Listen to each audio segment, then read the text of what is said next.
मुख्यमंत्री भजनलाल शर्मा ने आज आगामी राज्य बजट को लेकर के दूरदर्शी कदम उठाया है। मुख्यमंत्री ने विधायकों और प्रत्याशियों के साथ व्यापक संवाद की शुरुआत की। इसी क्रम में शुक्रवार को जोधपुर संभाग के सभी विधायकों और प्रत्याशियों से जिलेवार और विधानसभावार चर्चा हुई। बैठक में विकास कार्यों के वर्तमान हालात, भविष्य की कार्य योजना और जन आकांक्षाओं पर विस्तार से मंथन हुआ। मुख्यमंत्री ने साफ किया कि सरकार का उद्देश्य सर्वस्पर्शी, समावेशी और परिणामोन्मुखी बजट तैयार करना है। सरकार का फोकस सभी 200 विधानसभा क्षेत्रों के संतुलित विकास पर है। आगामी बजट में प्रधानमंत्री नरेंद्र मोदी के गरीब, युवा, अन्नदाता और महिला कल्याण के विजन को केंद्र में रखते हुए योजनाओं का अंतिम रूप भी दिया जाएगा। तो तस्वीरें आपकी टीवी स्क्रीन पर मुख्यमंत्री भजनलाल शर्मा और बजट पर अब पूरी तरह से सरकार का फोकस है कि जन आकांक्षाओं के अनुरूप एक अच्छा बजट तैयार हो। जाहिर सी बात है, जब आपको जिम्मेदार पद मिलता है तो उसकी जिम्मेदारी बखूबी तरीके से निभाना भी अपने आप में एक बड़ी चुनौती है। और ऐसे में मुख्यमंत्री भजनलाल शर्मा हर तरह से कहीं ना कहीं आवाम हित को सेंटर में रख करके हर कार्य को एक अमली जामा पहनाते हुए दिखाई देते हैं। और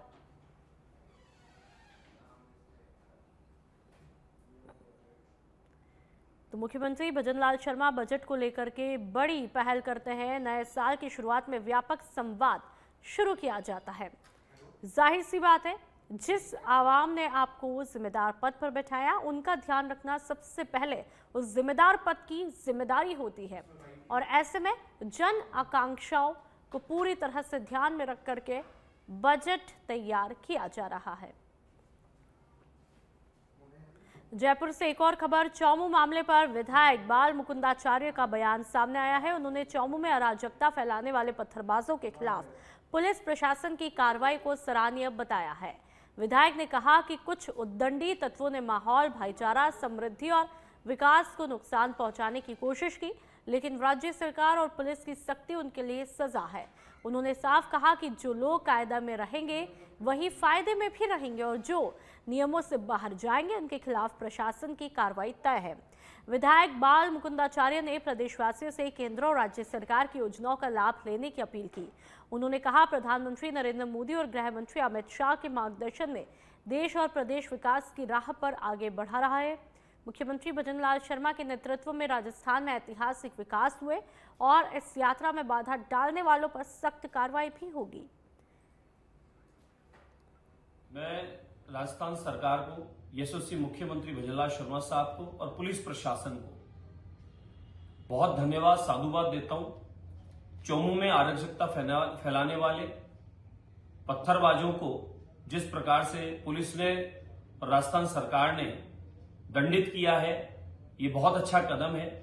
ये एक संदेश है कि संपूर्ण राजस्थान में चौमू के माध्यम से माहौल खराब करने का जो प्रयास किया गया था, जिन उद्दंडियों ने प्रदेश का किसी रूप में भाईचारा, समृद्धि और विकास चल रहा है उसको खराब करने का प्रयास किया था, उनके लिए यही सजा है। कायदे में रहेंगे तो फायदे में रहेंगे, नियम कायदे के बाहर काम करेंगे तो ये माने पुलिस प्रशासन और उनका डंडा मौजूद है। इस प्रदेश के विकास और समृद्धि में सब लोग योगदान करें। राज्य सरकार की, केंद्र सरकार की योजनाओं का लाभ लेकर अपना अपने परिवार को समृद्ध करें, न कि कश्मीर में कभी पत्थरबाज हुआ करते थे। आपको ध्यान अच्छे से आदरणीय प्रधानमंत्री नरेंद्र मोदी जी ने और गृह मंत्री अमित शाह जी ने उन पत्थरबाजों की दुकान समाप्त की। पत्थरबाजों के हाथ में कलम थी, रोजगार था और आज कश्मीर में विकास है, समृद्धि है, शिक्षा है, व्यापार है। कश्मीर समृद्धि की ओर, विकास की ओर बढ़ रहा है। इसी क्रम में केंद्र सरकार के नेतृत्व में राजस्थान में भी आदरणीय मुख्यमंत्री भजनलाल शर्मा साहब के नेतृत्व में 2 वर्ष में ऐतिहासिक विकास, समृद्धि की ओर चल रहा है। इसमें कोई किसी प्रकार का कोई खलल डालने का प्रयास करेगा, प्रदेश की आववा बिगाड़ने का प्रयास करेगा और कायदे से बाहर जो चलेगा, ये माने उसके लिए प्रशासन का डंडा तैयार रहेगा। मैं धन्यवाद देना चाहता हूं पुलिस प्रशासन का, राजस्थान सरकार का, जिन्होंने नियम कानून अनुरूप अपना काम किया और इस प्रकार के उद्दंडी लोगों पर लगाम कसने का काम किया। उसके लिए मैं राजस्थान सरकार का बहुत बहुत धन्यवाद, आभार व्यक्त करता हूं। जय हिंद, जय भारत। अगली खबर की बात करेंगे। RUHS हॉस्पिटल से नर्सिंग कर्मियों को हटाए जाने के मामले में राजस्थान नर्सिंग ऑफिसर यूनियन ने मुख्यमंत्री को ज्ञापन सौंपा है। यूनियन का आरोप है कि टेंडर रिन्यूअल के नाम पर 8 अनुभवी नर्सिंग कर्मियों को बिना सूचना सेवा से हटा दिया गया और उनसे अवैध वसूली की मांग तक की है। यूनियन ने सभी कर्मियों की तत्काल बहाली और दोषी एजेंसी के खिलाफ सख्त कार्रवाई की मांग की है। यहाँ तक कि अवैध वसूली के आरोप तक यहाँ पर लगाए जाते हैं।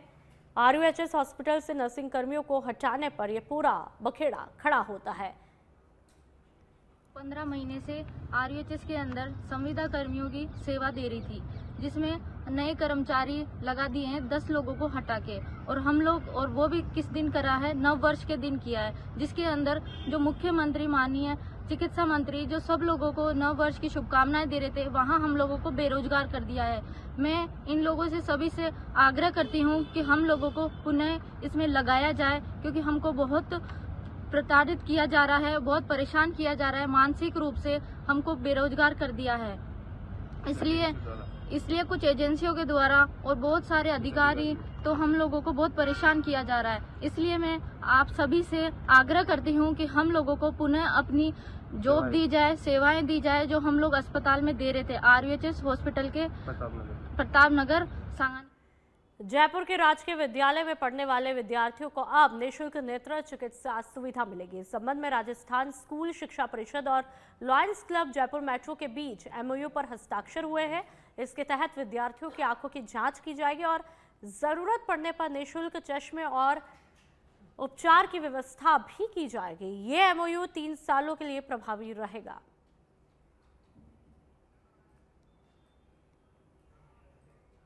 और अब बीकानेर के खाजूवाला की बात करेंगे, जहां पर अज्ञात वाहन की टक्कर से बाइक सवार 2 व्यक्तियों की मौत हुई। हादसे में दोनों व्यक्तियों की मौके पर मौत हुई।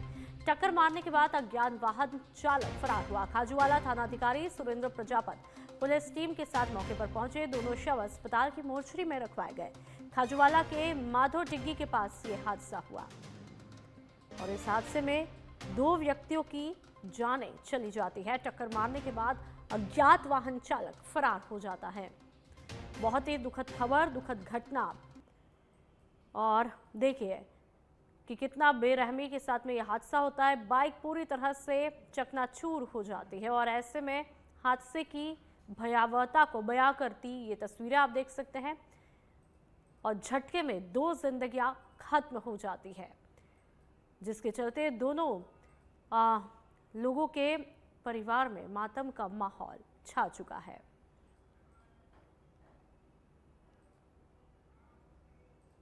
और अब टोंक के उनियारा की बात करेंगे, जहां पर उनियारा पुलिस उपाधीक्षक आकांक्षा चौधरी का अवैध खनन पर बड़ा एक्शन देखने को मिला। उपखंड में एक ही दिन में 2 बड़ी कार्रवाई हुई। अवैध खनन, परिवहन और स्टॉक के खिलाफ सख्ती देखने को मिली। नगरफोर्ट थाना क्षेत्र में अवैध झिंगरा से भरा डंपर जब्त किया गया। सूचना पर खनिज विभाग की टीम मौके पर पहुंची। जब्त डंपर नगरफोर्ट थाने में खड़ा किया गया। अलीगढ़ क्षेत्र में अवैध बजरी स्टॉक नष्ट किया गया। लगातार कार्रवाई से अवैध खनन माफियाओं में हड़कंप मचा हुआ है। तो अवैध खनन माफियाओं पर लगातार कार्रवाई का डंडा चल रहा है। लेकिन हैरानी की बात यह है, कार्रवाई होने के बावजूद किसी भी तरह से सबक और खौफ नहीं देखने को मिलता है। और एक के बाद एक ये कार्रवाई की तस्वीरें इस बात की भी गवाही देती है कि लगातार अवैध खनन धड़ल्ले से हो रहा है। लेकिन आखिरकार पूरी तरह से कब और कैसे इस पर अंकुश लगेगा, ये एक बड़ा सवाल है। डीग जिले से बड़ी खबर, जहां पर शिवाचक की जमीन पर अतिक्रमण कर रखा है। पुलिस प्रशासन के सहयोग से अतिक्रमण को हटाया गया। सरकारी शिवाचक की जमीन पर देवरान मंदिर की बाउंड्री बना करके अतिक्रमण किया था। पुलिस प्रशासन की देखरेख में अतिक्रमण को तोड़ा गया और डीग और दिदावली के बीच अतिक्रमण को किया गया था।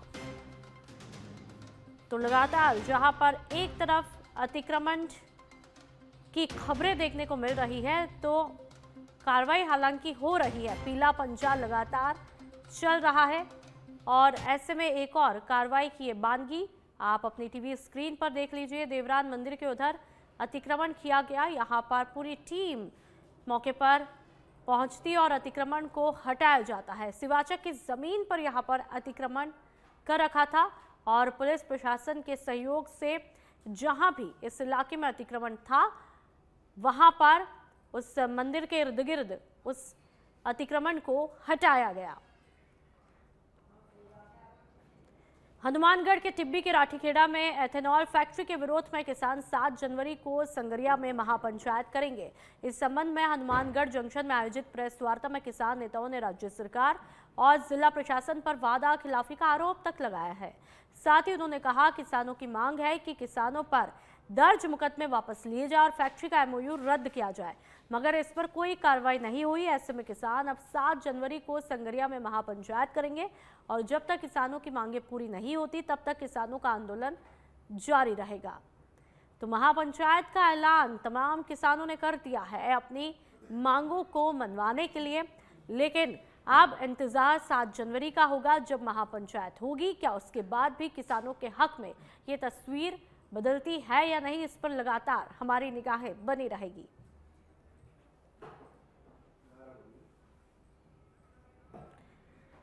राजस्थान में अब कैब कंपनियों की मनमानी नहीं चलेगी। परिवहन विभाग ने इसे लेकर के नए नियम भी लागू किए हैं। Rajasthan motor vehicle aggregator rules 2025 का गैजेट नोटिफिकेशन जारी किया है और इसके तहत कैब कंपनियां, कैब चालक और डिलीवरी सर्विस वाहन नियंत्रित होंगे। देखिए हमारी खास रिपोर्ट। कैब कंपनियों की किराया नीति को आम यात्रियों के लिए नियंत्रित करने, कैब और डिलीवरी सर्विस कंपनियों की जिम्मेदारी तय करने के संबंध में ये नियम बनाए हैं। इनमें उन एग्रीगेटर कंपनियों को नियंत्रित किया जाएगा जिनके पास 25 से ज्यादा वाहन होंगे। कंपनियों को परिवहन विभाग या केंद्र सरकार द्वारा बनाए गए पोर्टल पर पंजीकरण कराना होगा। पोर्टल पर मौजूदा और नए एग्रीगेटर को लाइसेंस भी लेना होगा। ये लाइसेंस 5 साल के लिए वैध रहेगा। नियम जारी होने के 15 दिन में एग्रीगेटर सेवा का लाइसेंस लेना जरूरी है। नए रूल में चालकों पर सख्त नियम भी लागू होंगे। इसके तहत उन्हें 40 घंटे का प्रशिक्षण अनिवार्य रूप से लेना होगा। किसी भी आपराधिक मामले में दोषी या सजा पाए लोग कैब नहीं चला पाएंगे। कैब ड्राइवर की आंखों की जांच, मेडिकल चेकअप, दिमागी हालत का भी परीक्षण कराना जरूरी होगा। कैब कंपनियों को राज्य सरकार द्वारा निर्धारित दरों की पालना करानी जरूरी होगी। नए रूल्स में अधिक सुरक्षित होगी कैब में यात्रा। वाहनों में VLTD डिवाइस लगे होने से सरकार को सही लोकेशन मिलेगी। वाहन के अंदर पैनिक बटन जरूरी होंगे, इससे महिला सुरक्षा बढ़ेगी। ड्राइवर यदि निर्धारित रूट से अलग जाएगा तो कंट्रोल रूम को सूचना मिलेगी। ऐप पर ड्राइवर की सही पहचान, पुलिस वेरिफिकेशन देखने की प्रक्रिया होगी। कंपनी को पैनिक अलर्ट्स के बारे में पुलिस को रियल टाइम जानकारी देनी होगी। ड्राइवर द्वारा यात्री के साथ आपराधिक गतिविधि करते ही ड्राइवर को ऑफ रूट किया जाएगा। कंपनी को ऐप का डेटा 3 महीने से लेकर 24 महीने तक सुरक्षित रखना होगा। प्रत्येक चालक की साफ सुथरी फोटो ऐप पर प्रदर्शित होनी चाहिए। ऐप में महिला यात्री अपने लिए महिला चालक का चयन भी कर पाएंगी। ड्राइवर राइड स्वीकार करने के बाद कैंसिल करेगा तो 10% जुर्माना भी लगेगा। ये जुर्माना राशि अधिकतम 100 रुपए होगी। यात्री के बिना वैलिड रीजन कैंसिलेशन पर भी 10% जुर्माना लगेगा। टैक्सी में फर्स्ट एड किट, अग्निशामक यंत्र अनिवार्य रूप से लगाने होंगे। कैब में यात्रा करते समय अब प्रत्येक यात्री का 5 लाख रुपए का बीमा रहेगा। नए नियमों में चालकों की सामाजिक सुरक्षा के लिए कई प्रावधान भी किए हैं। वाहन चालक का 5 लाख का स्वास्थ्य बीमा एग्रीगेटर कंपनी को कराना होगा। वहीं 10 लाख रुपए का टर्म इंश्योरेंस भी कराना होगा। कंपनियों को ड्राइवर को 80% किराया राशि देना अनिवार्य होगा। वाहन चालक कई एग्रीगेटर्स के साथ वाहन चला पाएंगे। यात्री और चालक दोनों के लिए ऐप में यात्रा अनुभव का फीडबैक देने का विकल्प भी होगा। कैब कंपनियों का एग्रीगेटर ऐप हिंदी और अंग्रेजी दोनों भाषाओं में उपयोग किया जा सकेगा। चालकों को लेकर ये भी सख्ती बरती जाएगी कि वे पिछले 3 साल के दौरान किसी आपराधिक मामले में वांछित या दोषी न रहा हो। चालकों को यात्रियों से अच्छे व्यवहार और ऐप की वर्किंग के संबंध में प्रॉपर प्रशिक्षण भी दिया जाएगा। अब जबकि परिवहन विभाग ने नए नियम लागू किए हैं, देखना होगा कि इन नियमों की धरातल पर कितनी पालना हो पाएगी। इस रिपोर्ट में आपने देखा कि किस तरह से राजस्थान में कैब कंपनियों की मनमानी रोकने के लिए Rajasthan motor vehicle aggregator rules 2025 लागू कर दिया गया है। परिवहन विभाग ने गैजेट नोटिफिकेशन भी जारी कर दिया है, जिसमें तमाम जो बीमा इंश्योरेंस के अलावा किस तरह से जो मनमानी तरीके से कैंसिलेशन कर देते थे राइड को, वो भी अब नहीं होगी और अगर ऐसा किया तो जुर्माना भुगतना पड़ेगा। ये रूल्स आने के बाद राहत की खबर है, लेकिन आम यात्रियों के जहन में एक सवाल अभी भी है। इतने सख्त और कठोर नियम लागू हो गए हैं तो क्या इसकी निगरानी के लिए, इनकी पालना के लिए किस तरह की एजेंसी काम करेगी और अगर कैब कंपनियां रूल्स को ब्रेक करती है तो कितनी कठोर कार्रवाई और कितने दमदार तरीके से उनको सजा दी जाएगी। वीडियो जर्नलिस्ट विजय गिरी के साथ सुनील यादव, सच बेधड़क, जयपुर। और अब बात दौसा की, जहां पर राष्ट्रीय सड़क सुरक्षा माह के अंतर्गत आमजन को यातायात नियमों के प्रति जागरूक करने के उद्देश्य से सड़क सुरक्षा जागरूकता रथ और दोपहिया वाहन रैली का शुभारंभ प्रादेशिक परिवहन कार्यालय दौसा से किया गया। रैली को अतिरिक्त जिला कलेक्टर अरविंद शर्मा और ARTO नितिन बोहरा ने हरी झंडी दिखा करके रवाना किया। तस्वीरें आप देख लीजिए। तो वहीं ये रैली शहर के अलग अलग प्रमुख मार्गों से होकर के रवाना हुई, जिसका उद्देश्य यातायात नियमों के पालन, सुरक्षित वाहन संचालन और सड़क दुर्घटनाओं की रोकथाम को लेकर के लोगों में जागरूकता बढ़ाना रहा। साथ ही सड़क सुरक्षा जागरूकता रथ जिले के ग्रामीण अंचलों में ग्राम प्रतिनिधियों के सहयोग से गांव-गांव भ्रमण करेगा, जहां नुक्कड़ों, चौराहों और शिक्षण संस्थानों में कार्यक्रम आयोजित करके ग्रामीणों को सड़क सुरक्षा नियमों की जानकारियां भी दी जाएगी। तो तस्वीरें लगातार आपको दिखा रहे हैं कि किस तरह से यहां पर राष्ट्रीय सड़क सुरक्षा माह की शुरुआत होती है और दौसा से सड़क सुरक्षा जागरूकता रथ को रवाना किया। रथ की तस्वीरें आप देख लीजिए। हरी झंडी दिखा करके रथ को रवाना किया जाता है। और अब बात सुजानगढ़ की, जहां पर तहसील क्षेत्र के ग्राम जितासर निवासी अनुसूचित जाति के 72 साल के वृद्ध भंवरलाल मेघवाल पिछले 1 साल से जन आधार में नाम नहीं होने के कारण सरकारी वृद्धावस्था पेंशन, खाद्य सुरक्षा योजना और इलाज जैसी बुनियादी सुविधाओं से वंचित है। पीड़ित भंवरलाल ने बताया कि पिछले साल उनका नाम जन आधार से काट दिया गया, जबकि उनके दिवंगत बेटे का नाम हटाया जाना चाहिए था। वर्तमान में जन आधार में मृतक बेटा और पत्नी का नाम दर्ज है, जबकि वे खुद जीवित है। उन्होंने उपखंड अधिकारी कार्यालय और पंचायत समिति में फिंगरप्रिंट देकर के जीवित होने का प्रमाणीकरण भी कराया, लेकिन समस्या का समाधान नहीं हुआ। हाल ही में पैर फिसलने से उनका पैर भी टूटा, लेकिन जन आधार में नाम नहीं होने से सरकारी अस्पताल में इलाज में काफी परेशानियां हुई। तो वहीं पीड़ित ने जिला कलेक्टर चूरू को पत्र भेजकर जन आधार में नाम जोड़ने और योजनाओं का लाभ दिलाने की गुहार की है। तो बहुत ही मार्मिक ये तस्वीरें आप देख लीजिए कि किस तरह से ये आपको भी झकझोर करके रख देगी। जितासर, ये है मेरे गांव के भंवराराम दिक्ताराम मेघवाल, जो इनका जन आधार में नाम कट गया। 12 महीना हो गया। ये जितासर पंचायत में, कैंप में, सब जगह घूम लिए। ये फिर मेरे को बोले कि मेरा जन आधार में नाम कट गया है, मेरे को कोई सरकारी सुविधा नहीं मिल रही है। तो मैं सुजानगढ़ लेके गया, तो वहां से बोले चूरू जाओ। चूरू सांख्यिकी विभाग में 2 बार गए, फिर 15 अप्रैल 2025 को गए तो उन्होंने फिंगर लेके अपडेट कर दिया कि अब आपको मिल जाएंगे। फिर ये गांव आए, इनका गिरने से पैर टूट गया और ये हॉस्पिटल गए तो हॉस्पिटल में इनका इलाज नहीं हो रहा है। हॉस्पिटल वालों ने लाख रुपये मांगे कि आपका जन आधार में नाम नहीं है, और ये लाख रुपये में देने में असमर्थ है। इनके नए कमाने वाले हैं, इनका पुत्र भी खत्म हो गया और वृद्ध है और न चल सकता है। तो हमारी प्रशासन से ये मांग है कि जल्द से जल्द इनकी सुनवाई करके इनका नाम जोड़े ताकि सरकारी सुविधा मिल सके। कोर्ट के पग और नाव कट गयो, काट पूछा हमारे बच्चे को कर दियो मारे गोड़ में। वो गांव में पंचायत फिर दियो, कोई इलाज नहीं हो। सुजानगढ़ आयो तहसील कोई सुनाई नहीं करी। चोरू 2 बार गए, कोई सुनाई नहीं करी। अस्पताल गयो, बस हमारी कोई वैल्यू को नहीं। वो गाँव मन मिले, पैसा मन मिले, सरकार को कोई लाभ है मन नहीं मिले। कितना दिन हो गया? वो महीना हो गया 12। बार नाम कट गयो सगले, तो जुड़े को मैं जोड़ में तो कोशिश है हमारी जल्दी जल्दी जुड़ गया तो हमारा कोई फायदा नहीं।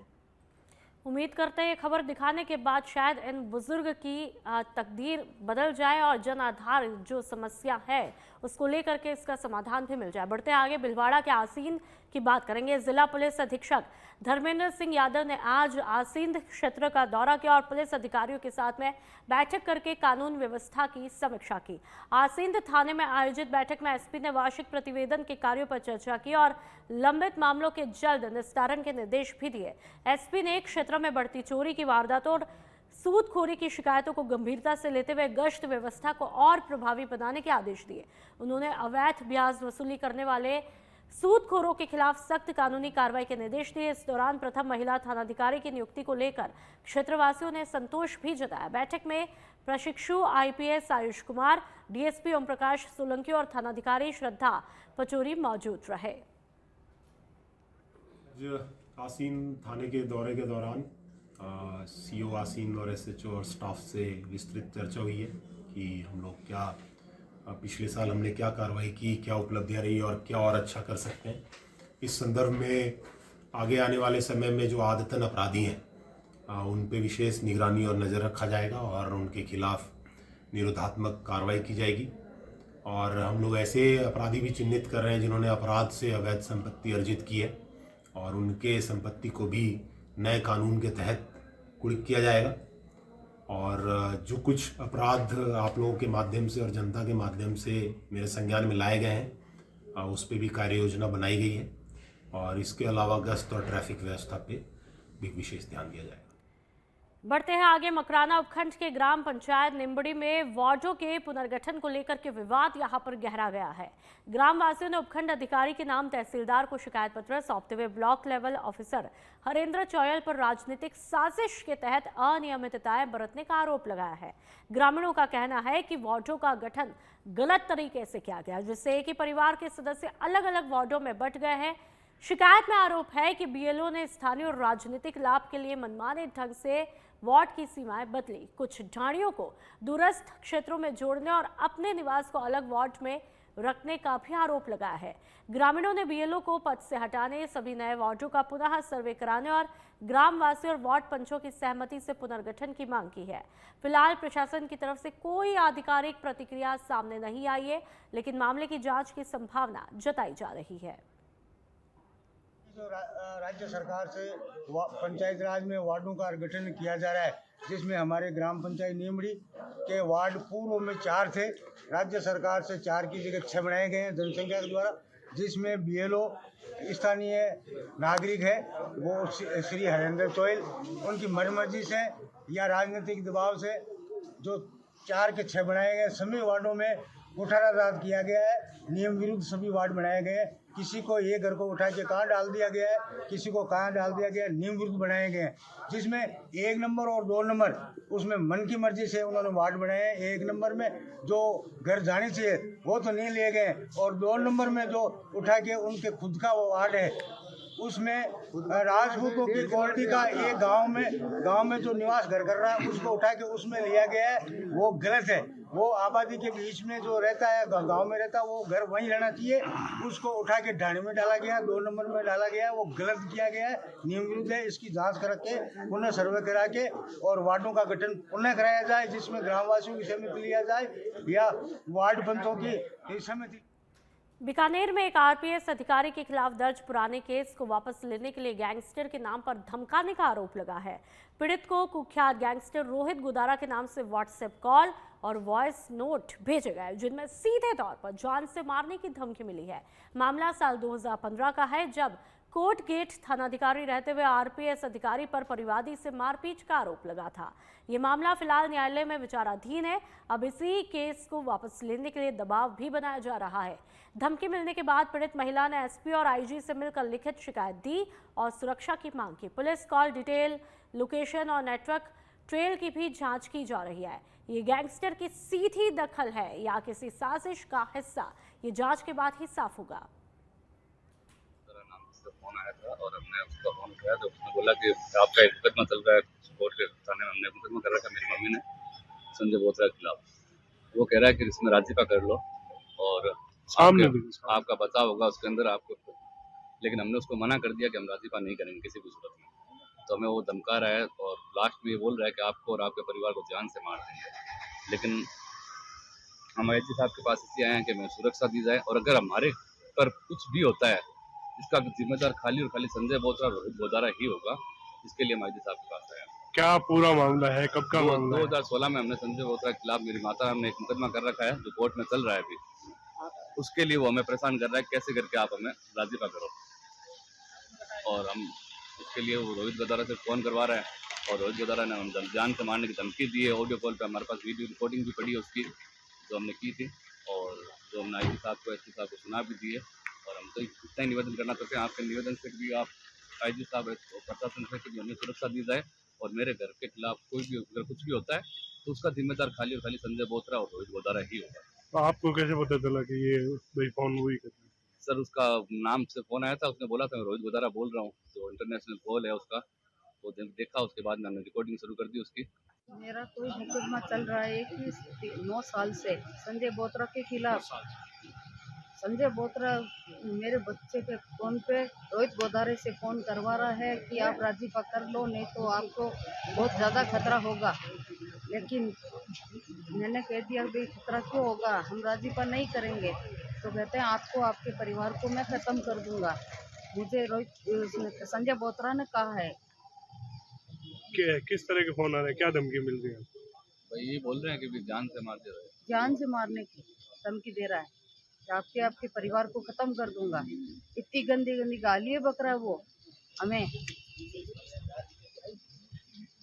दुर्घटना होती है तो संजय बोत्रा और रोहित बोदारा और संजय बोत्रा का भाई, तीनों का। और अब बात केकड़ी की कर लेते हैं। गुलगांव के पास खारी नदी में बजरी खनन के लिए रास्ता बनाते समय लीज धारक की लापरवाही देखने को मिली है। जेसीबी मशीन से रास्ता बनाते हुए सावर जा रही बीसलपुर पेयजल पाइपलाइन को तोड़ दिया गया, जिससे करीब 15 फीट ऊंचा पानी का फव्वारा फूट पड़ा। तस्वीरें आप देख लीजिए, और हजारों गैलन पानी व्यर्थ ही यहाँ पर बह गया। घटना के बाद खननकर्ताओं ने मिट्टी डालकर पाइपलाइन बंद करने की कोशिश की, लेकिन असफल रहने पर जेसीबी लेकर मौके से फरार हुए।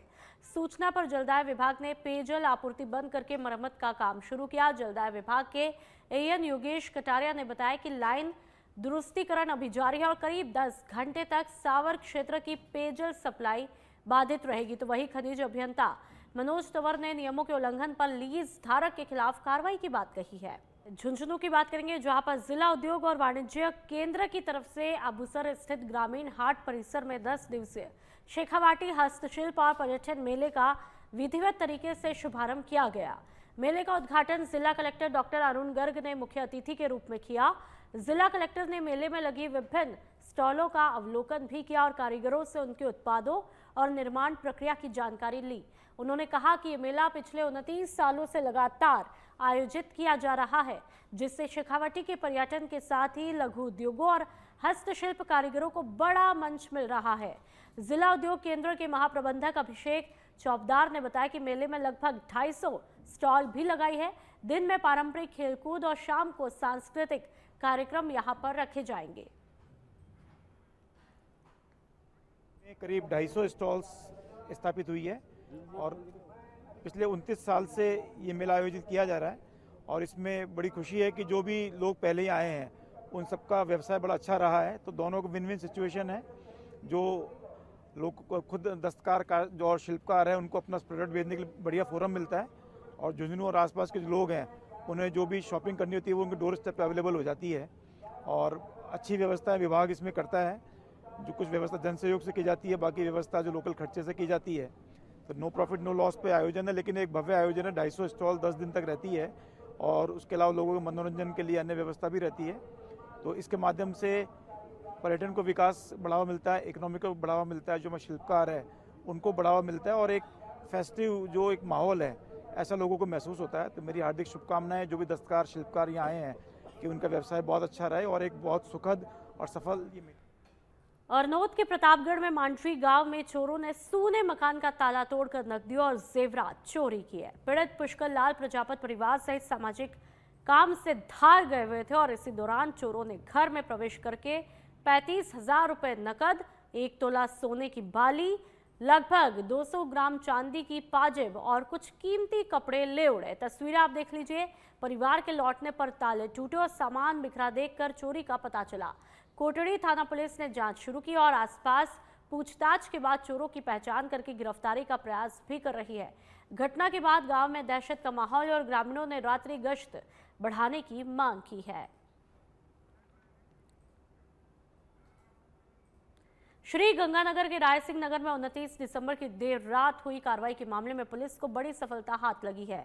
एएसआई जगतार सिंह की टीम ने पहले 91 लाख रुपए की नकदी के साथ ही 4 युवकों को गिरफ्तार किया था और इस मामले में आज अतिरिक्त पुलिस अधीक्षक भंवरलाल मेघवाल ने 5 और आरोपियों जयपाल, जयमल, मनीष, घनश्याम और बलविंदर उर्फ विनोद को धर दबोचा गिरफ्तार किया। सभी आरोपियों को एसीजेएम कोर्ट में पेश किया गया, जहां से कोर्ट ने पांचों को 7 जनवरी तक पुलिस रिमांड पर भेजा है। पुलिस अब तक कुल 9 आरोपियों को गिरफ्तार कर चुकी है। जांच में खुलासा हुआ कि सभी आरोपी लॉरेंस गैंग के लिए काम करते थे और रंगदारी और अवैध वसूली की रकम पहुंचाने का काम भी करते थे।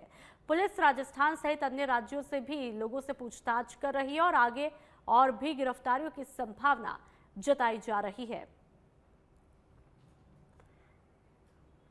फिरौती और रंगदारी के प्रकरण में पहले हमने 4 आरोपियों को गिरफ्तार किया था, जो कि पीसी रिमांड पे हैं। आज हमने फिर 5 आरोपियों को गिरफ्तार किए, जो अभी कोर्ट में पेश करके उनका पीसी रिमांड हासिल किया। विस्तृत रूप से पूछताछ की जा रही है, कहाँ से फिरौती की रकम प्राप्त हुई, कहाँ इन्होंने आगे कौन इनके पूर्व इनके शामिल है, इस संबंध में विस्तृत अनुसंधान किया जा रहा है। इनकी गिरफ्तारी के बारे में कोई और खुलासे हुए हैं? अभी अनुसंधान विस्तृत रूप से अनुसंधान करेंगे और खुलासे होने के। बढ़ते हैं आगे। श्री गंगानगर के अनूपगढ़ की बात करेंगे, जहां पर भारत पाकिस्तान अंतर्राष्ट्रीय सीमा के पास हेरोइन तस्करी पर बड़ी कार्रवाई हुई। 15 KNT के पास सीमा पास से करीब 20 करोड़ कीमत की 4 किलो 88 ग्राम हेरोइन बरामद हुई। 3 आरोपियों को गिरफ्तार किया। पुलिस और BSF ने मुखबिर की सूचना पर संयुक्त रूप से कार्रवाई की। आरोपियों के पास से अलग अलग मात्रा में हेरोइन बरामद हुई। चाइना मेड ड्रोन भी कब्जे में लिया गया। पुलिस और BSF द्वारा सर्च अभियान जारी है। श्री गंगानगर SP अमृता दुहन ने घड़साना पुलिस थाने में प्रेस कॉन्फ्रेंस करके जानकारी दी। तो ये अंतर्राष्ट्रीय सीमा के पास में महत्वपूर्ण कार्रवाई होती है।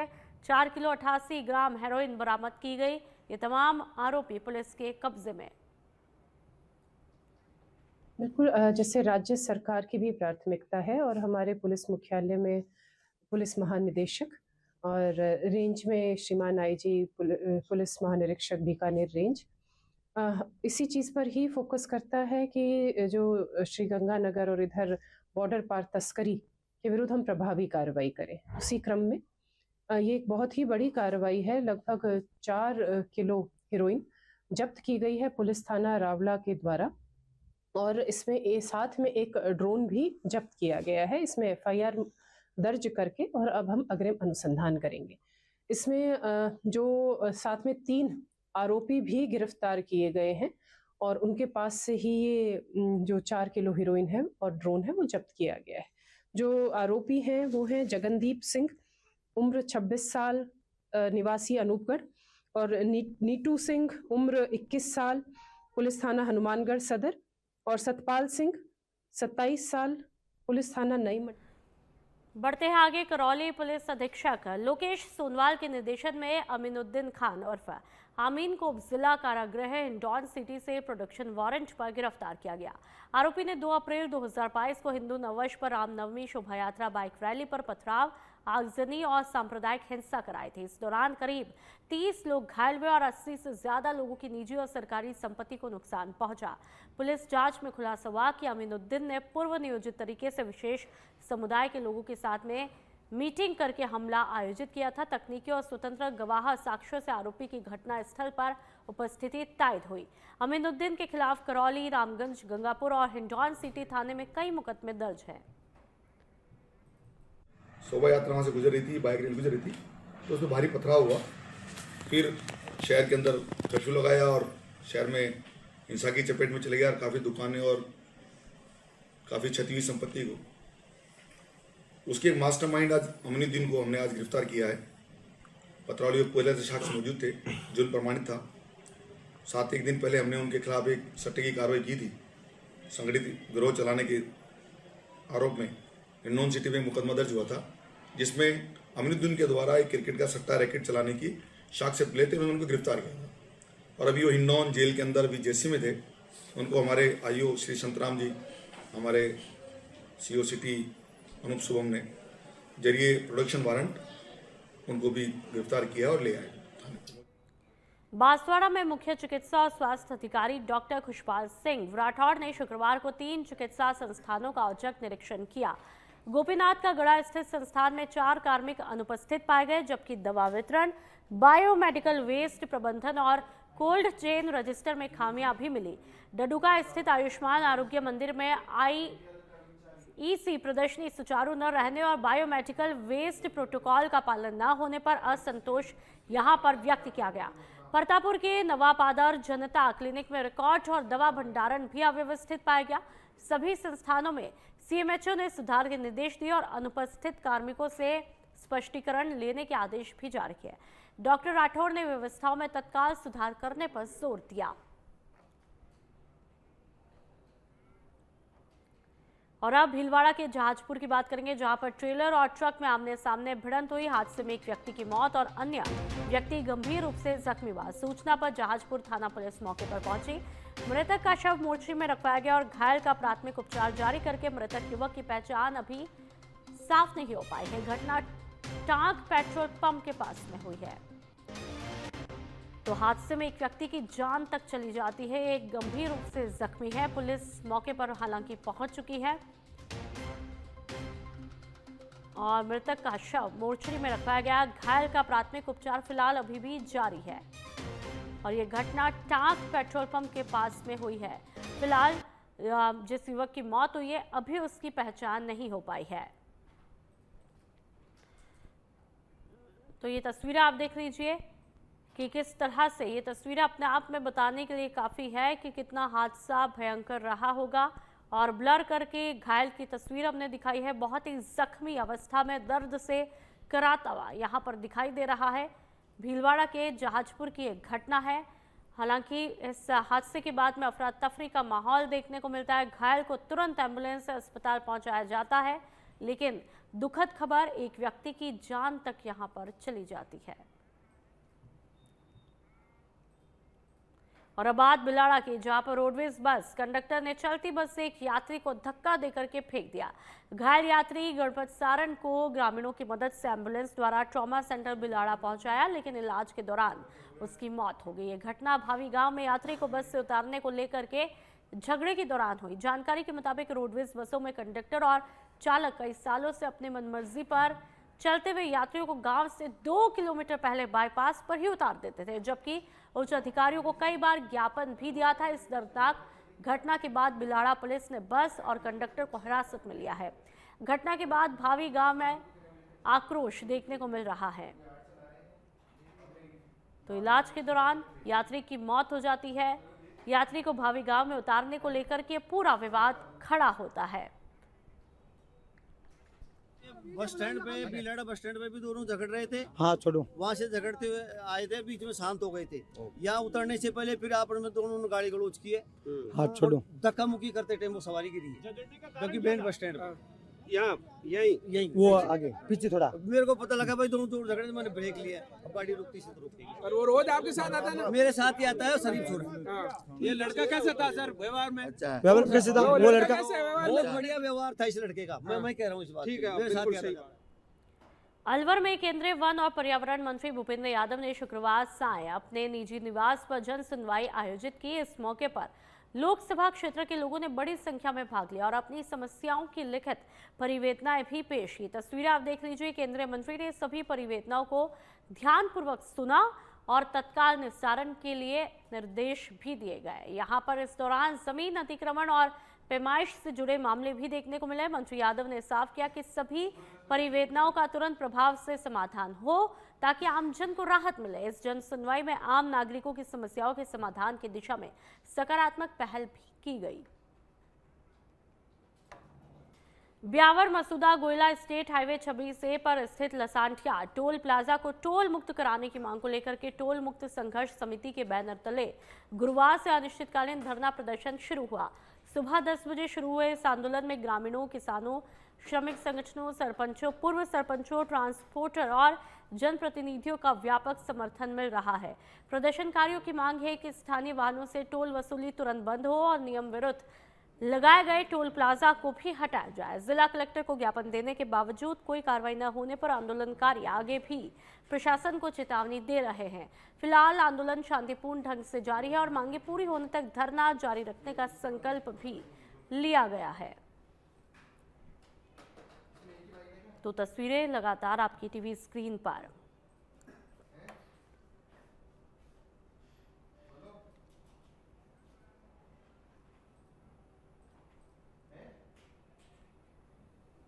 तो लगातार ये तस्वीरें आप देख सकते हैं। ब्यावर मसूदा गोयल स्टेट हाईवे 26 से टोल प्लाजा मुक्त, टोल मुक्त संघर्ष समिति के बैनर तले अनिश्चितकालीन आंदोलन, और इसमें तमाम अलग अलग कैटेगरी के लोग शामिल हैं, ग्रामीण, किसान संबंधी। बीजेपी की प्रदेश स्तरीय कार्यशाला कल होगी और कॉन्स्टिट्यूशन क्लब में सुबह 10 बजे से शुरू होगी। राष्ट्रीय संगठन महामंत्री बीएल संतोष मौजूद रहेंगे। मुख्यमंत्री भजनलाल शर्मा, प्रदेश अध्यक्ष मदन राठौड़ भी शामिल होंगे। पार्टी के वरिष्ठ नेता, प्रदेश कार्यकारिणी, जिला अध्यक्ष, जिला प्रभारी भी मौजूद रहेंगे। कार्यशाला देर शाम तक चलेगी। कुल 5 सेशन इसमें होंगे। प्रत्येक सत्र में प्रबुद्ध जन संगठन की मजबूती पर विचार विमर्श होगा। तो एक महत्वपूर्ण कार्यशाला का आयोजन कल किया जाना है। बीजेपी की ये कार्यशाला है और तमाम पार्टी के वरिष्ठ नेता, प्रदेश कार्यकारिणी, जिला अध्यक्ष, जिला प्रभारी इसमें मौजूद रहेंगे। आपको बता दें कुल 5 सेशन इसमें होने हैं और देर शाम तक ये कार्यशाला। और ज्यादा जानकारी के लिए पॉलिटिकल एडिटर लाल सिंह फौजदार हमारे साथ में फोन लाइन पर जुड़ चुके हैं। लाल सिंह, कल कितनी बजे ये कार्यशाला होगी? इस कार्यशाला का मकसद, एजेंडा आखिरकार क्या कुछ है, कितनी महत्वपूर्ण? देखिए नुपुर, काफी महत्वपूर्ण मीटिंग है क्योंकि राष्ट्रीय संगठन महामंत्री बीएल संतोष मौजूद रहेंगे। प्रदेश अध्यक्ष मदन राठौड़, सीएम भजनलाल शर्मा, पार्टी के वरिष्ठ नेता, प्रदेश कार्यकारिणी के सदस्य, जिला अध्यक्ष, जिला प्रभारी, संभाग प्रभारी, सह प्रभारी, राष्ट्रीय पदाधिकारी मौजूद रहेंगे। 10 बजे मीटिंग शुरू होगी और करीब 6 बजे तक चलेगी। इसके बाद माना जा रहा है कि कोर कमेटी की मीटिंग भी होगी। पूरा जो इस तरह की जो मीटिंग होती है, इस तरह की जो कार्यशाला होती है, उसमें पूरे संगठन को लेकर चर्चा होती है। 5 सत्र इसमें रहेंगे और 5 सत्रों को अलग अलग जो वक्ता है वो संबोधित करेंगे। संगठन की रीति नीति की चर्चा होगी, संगठन के विस्तार की चर्चा होगी, संगठन को कैसे आगे बढ़ाया जाए इस पर चर्चा होगी और अपनी पार्टी की विचारधारा को और कैसे आगे बढ़ाया जाए इस पर चर्चा होगी। समीक्षा होगी, साथ साथ में कहीं कुछ कमियां हैं तो उनको दूर करने पर विचार विमर्श किया जाएगा। सत्ता और संगठन मिलकर कैसे बेहतर काम करें इन पर चर्चा होगी। यानी अलग अलग सत्रों में अलग अलग विषयों पर वक्ता अपनी बात रखेंगे और संवाद भी होगा। अगर कुछ कार्यकर्ता अगर कुछ पूछना चाहेंगे तो उनके जवाब भी दिए जाएंगे। यानी कि कुल मिलाकर ये पूरी जो बैठक है ये संगठन के कार्यशैली को लेकर है, संगठन के विस्तार को लेकर है और कार्यकर्ता पार्टी से क्या अपेक्षा करता है, पार्टी से कार्यकर्ता क्या अपेक्षा रखती है, ये तमाम जो बिंदु है इन पर बिंदुवार चर्चा होगी। मकसद यही है कि संगठन का विस्तार हो, संगठन आगे बढ़े, पार्टी की विचारधारा आगे बढ़े। जी बिल्कुल लाल सिंह, लेकिन जो ये पूरे दिन सेशन रहेगा कहीं ना कहीं उससे पार्टी को भी मजबूती मिलेगी, इस पर भी खासा फोकस रहेगा क्योंकि जैसा कि मोटे मोटे तौर पर आपने बताया, जाहिर सी बात है जब आप संगठन की बात करेंगे इन तमाम सेशन के जरिए पार्टी की मजबूती की, तो कहीं ना कहीं पार्टी का खुद की मजबूती पर फोकस कल के दिन रहने वाला है और ये पूरा दिन कल का इसी के नाम रहने वाला है। लाल सिंह, बिल्कुल, क्योंकि पार्टी की आंतरिक बैठक है, पार्टी का क्योंकि इसको बहुत ज्यादा मीडिया कवरेज बैठकों का नहीं रहेगा, पार्टी की आंतरिक बैठक है। ऐसे में कार्यकर्ताओं के द्वारा अपने मन की बात भी रखी जाती है। कहीं कोई कार्यक्रमों में कोई कमी है तो उसको लेकर भी चर्चा होती है, उसको और कैसे अच्छा कर सकते हैं इसको लेकर चर्चा होती है। कई बार कार्यकर्ताओं को इस तरह की शिकायत भी रहती है कि हम लगातार पार्टी के लिए मेहनत कर रहे हैं, काम कर रहे हैं, लेकिन हमें उतना नहीं मिल पा रहा है। ऐसे तमाम विषयों पर चर्चा होती है। लेकिन मकसद यही है क्योंकि आज जिस तरह भारतीय जनता पार्टी संगठन के बलबूते लगातार राज्य में सरकार बना रही है, केंद्र में लगातार 3 बार सरकार, तो ये कहीं ना कहीं इसी संगठन की देन है। और भारतीय जनता पार्टी बिल्कुल, बहुत बहुत शुक्रिया तमाम जानकारी के लिए लाल सिंह। बढ़ते आगे, खैरथल में जिला कलेक्टर कार्यालय परिसर में एक सरकारी कर्मचारी ने धरने पर निर्वस्त्र बैठकर सनसनी फैला दी है। कर्मचारी की पहचान जितेंद्र शर्मा के रूप में हुई, जो कि किशनगढ़बास एसडीएम ऑफिस में तैनात है।